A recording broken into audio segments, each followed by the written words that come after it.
Subject కి ఒక teacher ఉంటారు, అన్ని సబ్జెక్టులు నన్ను చదవమంటారు. ఇంత చిన్న బుర్రలో అన్ని ఎలా నింపాలి?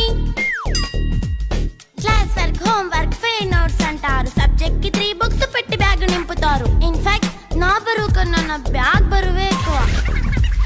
క్వశ్చన్లు, ఆన్సర్లు, సర్ప్రైజ్ టెస్టులు అన్ని దాటుకొని మళ్ళీ స్కూల్ వ్యాన్ ఎక్కేసి అమ్మయ్య ఇక ఇంటికి వచ్చేసామనుకుంటే మార్క్స్ తక్కువ వస్తే చెయ్యాలి అసైన్మెంట్. రిపోర్ట్ కార్డ్ చూపిస్తే ఇంట్లో ఉన్న పనిష్మెంట్. హోమ్ వర్క్ చేయమంటూ మమ్మీ చంపుతుంటుంది. ట్యూషన్ టైం అయిందని డాడీ తరుముతుంటాడు. డాన్స్ క్లాస్ కి వెళ్ళమని తాతయ్య తిడతాడు. స్నాక్స్ తిని వెళ్ళమని నాన్నమ్మ ఆపుతుంది. ఇక అన్నీ అయిపోయాక కాసేపు టీవీ చూద్దామంటే మమ్మీ ఎంట్రీ ఇచ్చింది. బెడ్ యొక్క మంది చిన్న నాప్ తీసేలోపు తెల్లారిపోయింది.